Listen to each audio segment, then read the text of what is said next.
And welcome back to this demonstration video where we will be going through the installation and configuration of a Kali Linux virtual machine here in my VMware workstation platform. So we'll go ahead and just start with building the virtual machine. So to start here, we're going to select create a new virtual machine. And on this verse wizard here, we're going to go with the custom advanced option. Just hit next. Here, this will essentially just verify our workstation that we were in, the 17.5. We'll hit next. And for this next option, we're going to install the operating system later. So I will hit next. Now here we need to find our Kali Linux machine from our Linux drop-down menu. So when I select Linux here, it's going to give me all of these different versions of it. Now we don't have the Kali Linux specific OS here. So what we are going to do is we're going to go to our other options, which is down at the bottom here. And we're going to essentially just select the latest version of the 64-bit kernel. So my version here being this 6.x kernel 64-bit. We'll go to next. And here we're going to set the name of our machine. So I'm just going to enter this as Kali.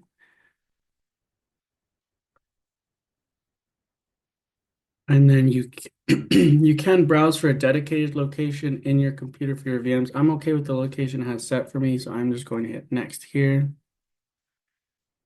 For our processor configurations here, we are good with just going with a single core processor. So I'll just change that from 2 to 1. We'll hit next.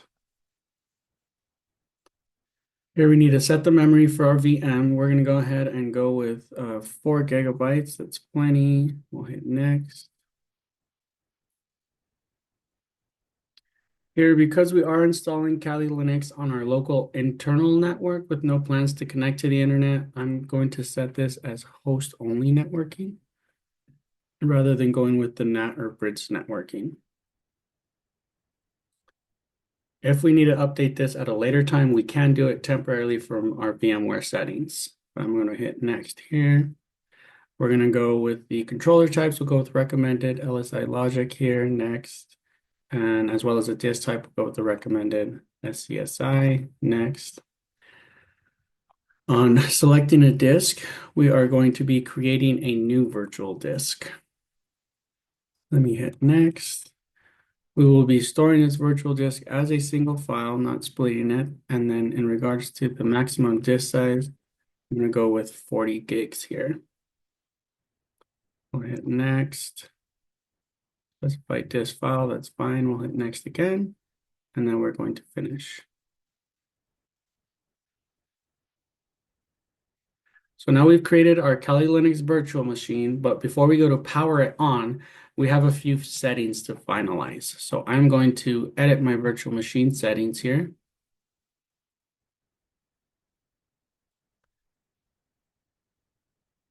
And here we need to attach our ISO image to run the software. So I have already pre-downloaded the ISO image for running this Kali Linux software. So I'm going to go to my CD DVD here. We'll go to use ISO image, browse. And right now I do have it just sitting in my downloads right here. We'll open. That's good. And then we'll hit OK. So now we can see that's been updated here.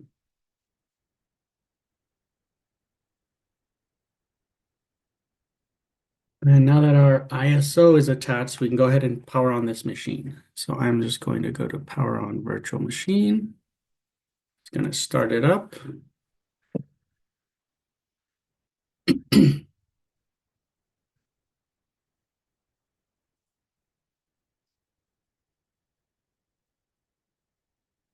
Okay. So now we are on our dashboard installer screen here.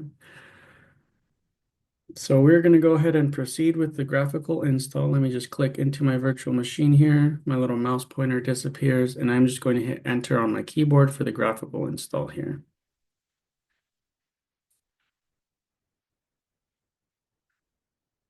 Now it's going to install the OS. At certain portions of the video here, I may be pausing just while things load up in between kind of these steps that we're going through here. Sometimes they can be a little bit time consuming.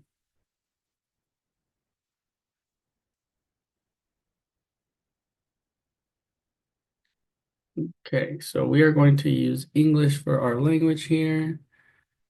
Just hit continue. As far as location, I am in the United States. We will go to continue. It's going to ask about configuring the keyboard layout. We will go with American English here. Continue. It's just configuring our keyboard now. Now we'll proceed with validating everything and then begin the installation automatically. Now it's going to try and detect the network hardware and make sure we have a network connected here. So when it's attempting the auto configuration portion, it's trying to find the DHCP server in the network, which is a server which will help me install these services in an automated mode.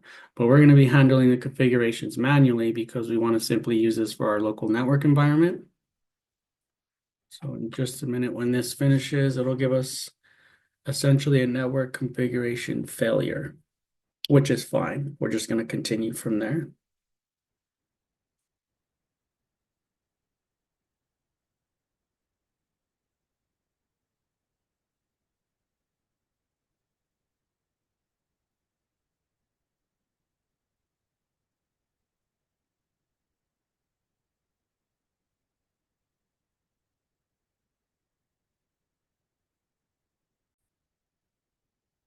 Okay, so after the loading here, like I mentioned before, we get that network auto configuration failed, which is fine. We're just going to continue from here. And then so essentially saying we can retry the auto configuration, but we are going to proceed forward with configure network manually because we're not using a DHCP server. Continue.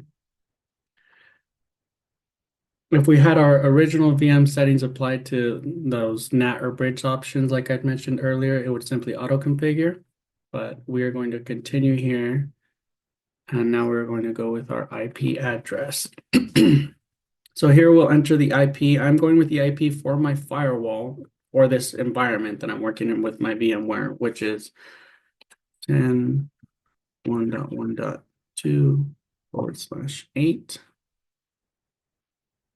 Continue. And then for my gateway, that will be 10.1.1.1. And that's my default gateway that I have set here. Continue.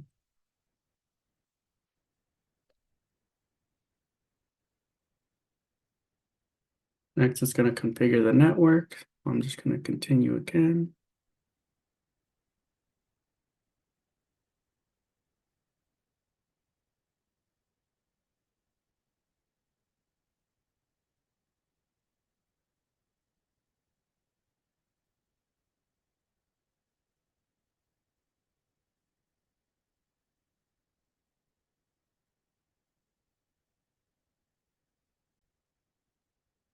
Next step here, it's asking for the host name for this system. I am okay with the Kali here, so I will just hit continue.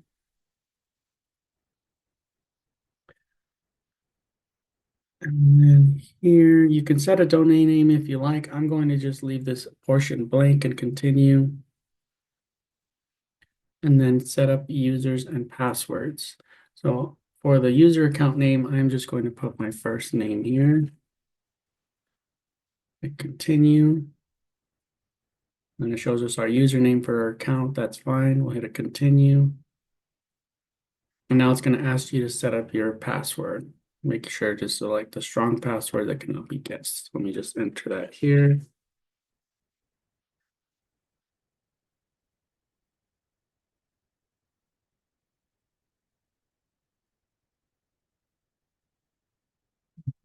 Continue.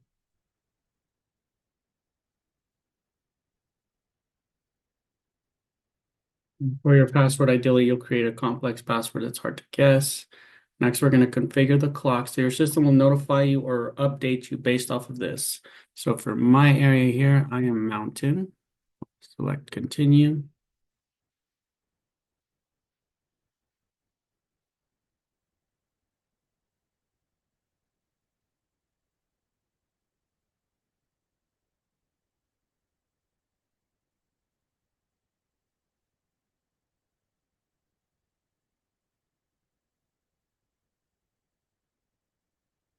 Partitioning our disk now. So next we're going to go through our disk partitioner, and it will give you multiple options here.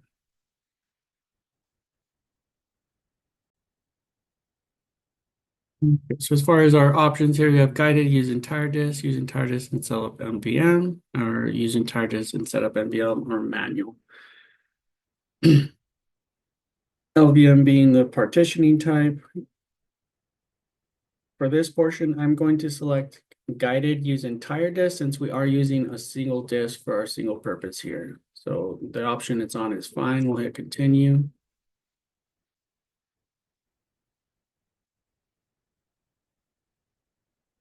And here basically shows the amount of data that we have available, and all data on this disk will be erased and we will connect with this. So we'll go with this storage. I'm going to hit continue.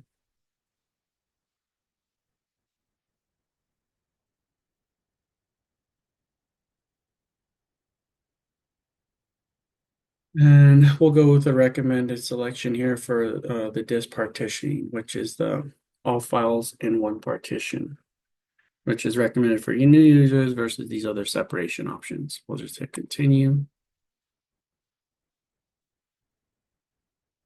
And here we see our two partitions. In Linux platforms, ext4 is similar to like NTFS and FAT32. They also use a partition somewhere around 500 megabytes, which is known as the swap partition. Swap partition is used as a system reserve partition that we have in like a Windows platform. So I can show this real quick. Let me just, outside of the VM, I'm going to bring up my disk management just as a quick demonstration here.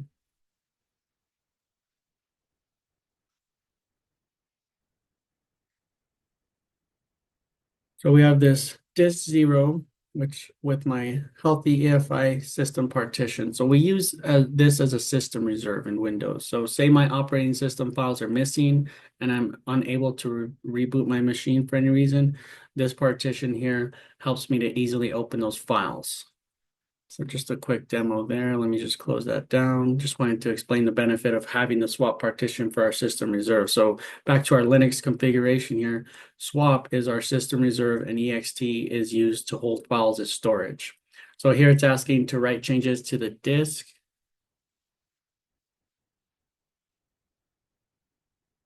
Let me hit continue.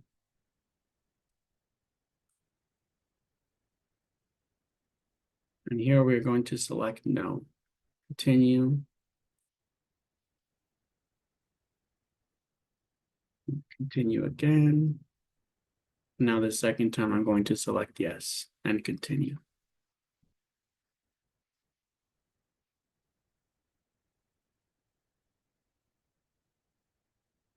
Now it's installing the base operating system. And in just a moment here, we'll be doing our software selection where we're going to go with the default setting that the system selects for you and just continue.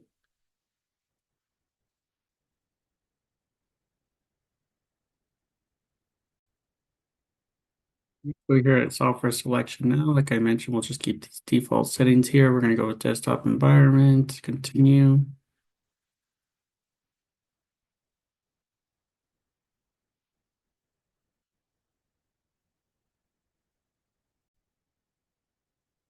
Okay, so now after we've finished loading there, we are here at the install grub bootloader screen.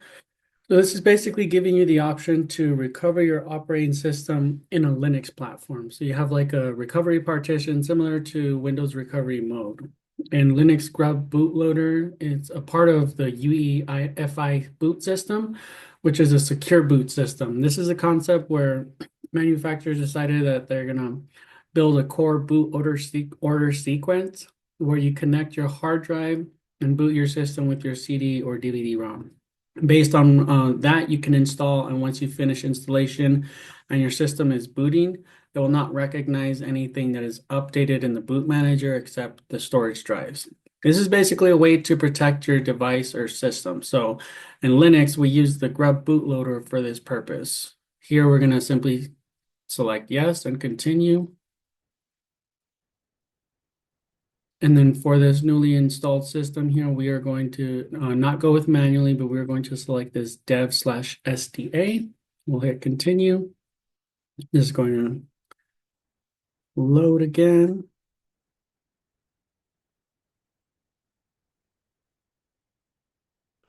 Now it's going to analyze everything and finish the installation.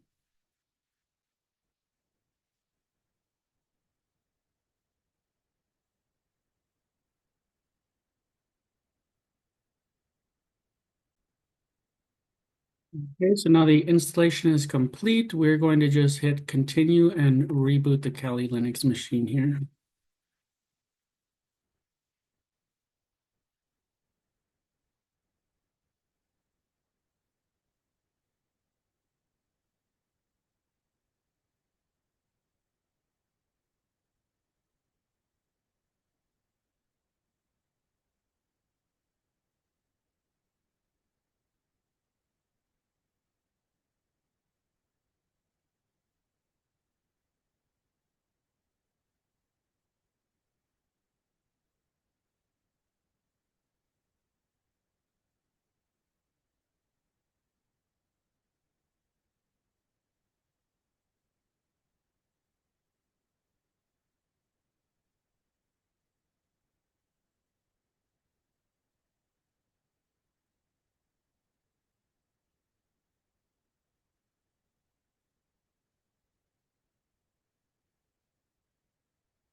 Okay, and now we are at our login screen here. So now we can go ahead and log in with the username and password we set during the installation. For me, that was Tomas.